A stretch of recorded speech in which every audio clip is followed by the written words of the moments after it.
नमस्कार।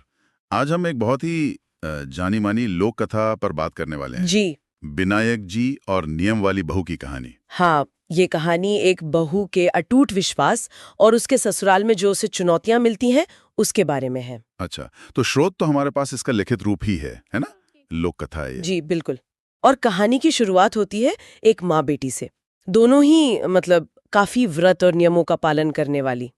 खासकर बेटी, वो रोज सुबह सूरज भगवान, विनायक जी गणेश जी, पंथवाड़ी देवी, तुलसी माँ, वट देवता सबकी पूजा करती है, कहानी कहती है। रोजाना? बाप रे, काफी नियमनिष्ठ है। हाँ बहुत। और मजे की बात ये कि उसकी शादी भी इसी शर्त पर होती है। शर्त पर? कैसी शर्त? कि भाई ससुराल वाले उसे ये सारे नियम, ये पूजा पाठ करने देंगे, कोई रोक टोक नहीं होगी। अच्छा, ये तो काफी अनोखी शर्त है शादी के लिए। फिर शादी हो जाती है। हाँ, शादी हो जाती है। वो दूसरे गांव चली जाती है, अपने ससुराल। लेकिन कुछ ही महीनों बाद कहानी में वो क्या कहते हैं, टकराव आने लगता है। जाहिर है, घर की दूसरी औरतें होंगी, सास ननद वगैरह। बिल्कुल। सास, ननद, देवरानियां, जेठानियां सब ताना मारने लगती हैं। क्या कहकर? यही कि ये तो पूजा पाठ के बहाने घर के काम से बचती है, जी चुराती है। हाँ, ये तो क्लासिक सास बहू वाला मामला लग रहा है थोड़ा। हाँ, कुछ वैसा ही। ये एक तरह का पारिवारिक संघर्ष है जहाँ किसी एक की व्यक्तिगत आस्था और जो घर की सामूहिक जिम्मेदारियां हैं उनमें खींचतान होती है। सही कहा। तो फिर क्या होता है, वो लोग उसे रोकते हैं? हाँ, अगले ही दिन उसे पूजा के लिए बाहर जाने से मना कर दिया जाता है। साफ साफ कह देते हैं कि भाई ये सब छोड़ो और घर के काम पर ध्यान दो। ओह, ये तो उसके लिए बड़ा झटका होगा, क्योंकि उसकी तो पहचान ही इसी से जुड़ी थी। बिल्कुल, बहुत दुखी होती है वो। और फिर वो जो करती है, कहानी कहती है, खुंटी तान कर सो गई। खुंटी तान कर? हाँ, इसका क्या मतलब हुआ? उसने रूठ कर सब कुछ छोड़ दिया, खाना पीना बंद, बस एक कोने में मुंह फुलाकर लेट गई। ये उसका एक तरह का मौन विरोध था, गहरी निराशा थी। लोक कथाओं में ऐसे नाटकीय मोड़ होते हैं ना, किरदार के अंदर का जो तूफान है वो दिखाने के लिए। जी लेकिन कहानी यहीं खत्म नहीं होती। असल मोड़ तो अब आता है। हाँ, वो सपने वाला हिस्सा। सही, 2 दिन वो ऐसे ही रहती है। हाँ, 2 दिन। फिर तीसरे दिन भगवान उसके सपने में आते हैं, पूछते हैं सो रही है या जागी है। अच्छा। वो अपनी चिंता बताती है। तब भगवान कहते हैं, और ये इस कहानी का सार है मुझे लगता है, वो कहते हैं, उठ तो जरा देख, घर में ही देवता है। वाह, घर में ही देवता है। मतलब बाहर जाने की जरूरत नहीं। हाँ, यही तो।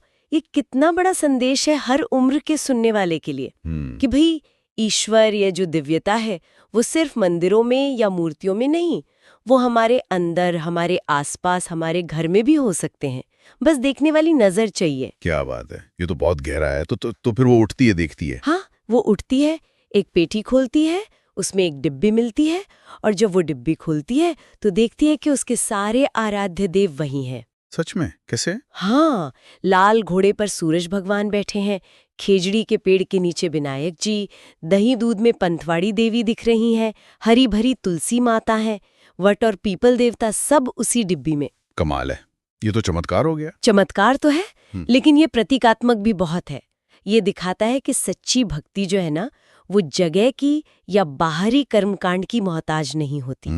शायद उस मुश्किल ने ही उसे अपनी आस्था का सही मतलब समझाया, कि दिव्यता तो उसके अपने विश्वास में, उसके नजरिए में थी। बात तो सही है। फिर वो घर में ही पूजा करने लगती है। जी, घर में ही पूजा करती है, कहानी कहती है, और कहते हैं कि भगवान हुंकारा देकर सुनते हैं। हुंकारा मतलब हाँ में हाँ मिलाते हैं? हाँ, जैसे लोक कथाओं में होता है ना कि कहानी कहने वाले को कोई सुन रहा है और हामी भर रहा है।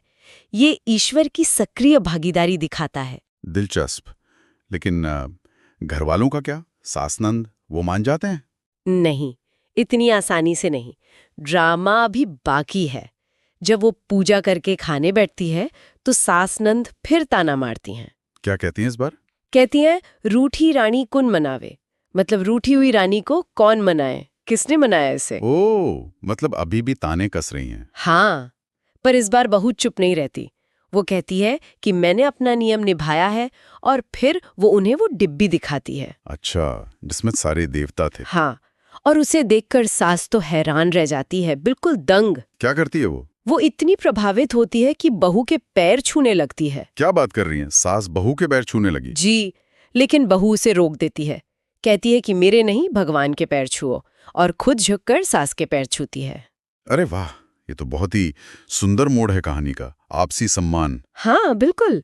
बहू की जो दृढ़ता थी, उसकी सच्ची भक्ति थी, उसने आखिरकार न सिर्फ उसे सम्मान दिलाया बल्कि दूसरों की सोच भी बदल दी। तो कह सकते हैं कि कहानी की मुख्य सीख यही है कि अगर आपकी आस्था सच्ची है, अटूट है, तो मुश्किल हालात भी आपको रास्ता दिखा सकते हैं। बिल्कुल। और ये भी कि सच्ची श्रद्धा का हमेशा सम्मान होता है, देर सवेर सही। और ईश्वर को कहीं भी पाया जा सकता है, अपने घर में, अपने मन में। ये एक ऐसा संदेश है जो मुझे लगता है हर पीढ़ी के लिए, हर उम्र के इंसान के लिए जरूरी है। हाँ, बाहरी दिखावे या कर्मकांड कितने भी हों, उससे ज्यादा जरूरी है मन की सच्चाई, आपका अपना विश्वास। मुश्किलों में उस पर टिके रहना ही असल परीक्षा है। सही कहा। और ये कहानी अंत में एक सवाल भी छोड़ जाती है, सोचने पर मजबूर करती है क्या सवाल? कि आज का जो माहौल है, परिवार बदल रहे हैं, समाज बदल रहा है, ऐसे में हम अपनी जो गहरी आस्थाएं हैं, अपने जो सिद्धांत हैं, उन्हें कैसे निभाएं? खासकर तब जब वो दूसरों की उम्मीदों से या जरूरतों से टकराते हों। हाँ, ये तो सोचने वाली बात है। इस पर वाकई गौर करना चाहिए।